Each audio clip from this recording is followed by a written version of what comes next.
Where my next guest says that Iran, not Iraq, should be the focus today. This nutcase is threatening the United States in many ways. Iran has given the order for Hezbollah to begin suicide attacks in the United States this summer.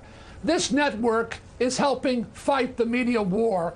And the American people have been dumbed down by the secular left. And we know this guy has a propensity for outrageous remarks and has made statements about annihilating innocent countries. What I can tell you is that Iran must be stopped. This is a country led by a rantic, lunatic president who threatens to wipe Israel off the map, who denies the Holocaust. You know, Laredo is the busiest border town here in Texas, and authorities are always looking for drug and immigrant smugglers. But as you mentioned, the sheriff down here in Webb County says his main concern is terrorism. These two men are from Honduras, but some say they could have just as easily come from a country of interest. That's what the Department of Homeland Security calls countries like Iraq and Iran because of terror concerns. And these people eventually are going to climb up to large metropolitan areas where they could already be planning or plotting or already have something orchestrated to happen in the future. We don't want to have another 9/11. These were taken off a jacket found near the border. One is an Arabic military badge. The other depicts the tragic events of 9/11. The reality is, the center of gravity for all the problems right now, the A-team, is Iran. Well, a militia group linked to terror being backed by Iran and setting up camp on America's doorstep. Hezbollah fought Israel in Lebanon last summer. Now intelligence shows it has a stronghold going in South America.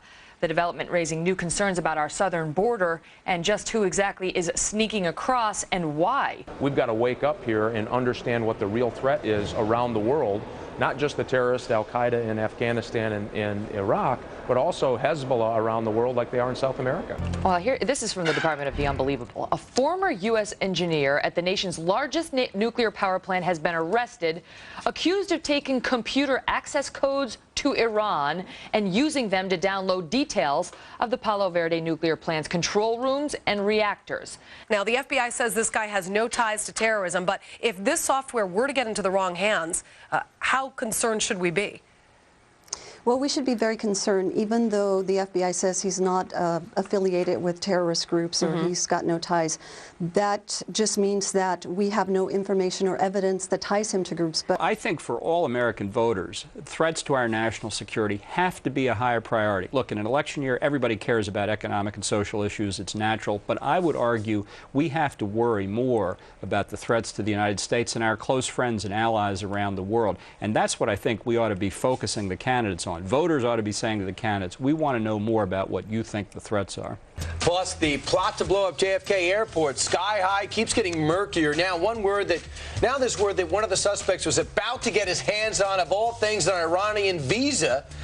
Coincidence or mounting evidence that the so-called homegrown plot of terror reached beyond our shores to our most vocal and potentially dangerous enemy? Meanwhile, New York police and the FBI are following this lead. Why was one of those suspects apparently planning a trip to Iran by way of Venezuela? Now, a lot of the media is saying, hey, well, DeFreitas and his informant friend and those other guys were amateurs. They're wannabes. Well, these experts that come overseas were not wannabes. And in fact, some of them seem to be connected to Iran. I guess everyone's a wannabe in these kind of operations until they actually pull something off. So they have to be taken very, very seriously. Radical Islam and the use of terror against the United States is clearly the foremost danger of our time. That's also why Iran is such an important issue for us, and we have to be willing to be tough about these things. One of the reasons that we have to go forward with our missile defenses in Europe is because of the potential of the Iranians getting a nuclear weapon armed on a missile. There are worrisome reports now from Syria, Iran, and Hezbollah out of the Middle East saying they're getting ready for war with Israel this summer. Security officials in Jerusalem saying a military buildup on Syria's border with Israel is well underway. Iran's foreign minister demanding the release of 5 Iranians in Iraq said, quote, the U.S. will regret this. Jeb, you used their words, put them into English, and what's the message? The message is that there's a lot of people out there who are threatening the United States in combination or singly, and what we have to do, we have to just wake up and listen. Extraordinary pictures. Hundreds of newly graduated suicide bombers shown in a frightening new video airing exclusively on ABC. The footage revealing plans to attack the United States and Europe. In fact, on the tape, Brian, they're talking about how we're going to go out and we're going to kill Americans. Fox News terrorism analyst Waleed Ferris joins us right now from Washington with his perspective. He's got a book out that talks about this.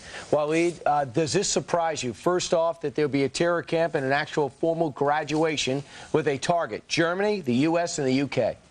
Absolutely not, because this is the strategic standing order of Al-Qaeda and other jihadist groups, and they have even, guess what, a list of target countries, including obviously the U.S. and Britain, first rate, but also other European countries. They've just upgraded France now after the election of Sarkozy to that list. So what you see right now is reality. Now the question is about those other graduates who are going to come or not. That's a different issue. Waleed, the United States government, Homeland Security, has responded. They say it's just propaganda. Yeah, well, it's just propaganda is part of the war. Propaganda serves a purpose. That terrorism is supposed to terrorize you. On the one hand, but wait a minute. This video, basically, the way it was designed, aim at recruiting other jihadists, meaning this is like an ad for a school. Look, we're going to go bomb the West, so why don't you join us? And it's aimed not just at people in the Arab and Muslim world, but also within the West. Why don't you come and meet us, come to the camp, and you will go and bomb London, New York, or Paris? Right, and since they have, Mike, since Hamas is getting funneled money by Iran, and Hamas now controls Gaza, how bad a development is that for Israel, and as a result, the United States? It really is a significant concern for the world community, because now you have an Iranian ally developing a statelet here in the Gaza Strip. And if you look at it from the Israeli perspective, they have Hezbollah in the north, which is Iran's forward deployed army.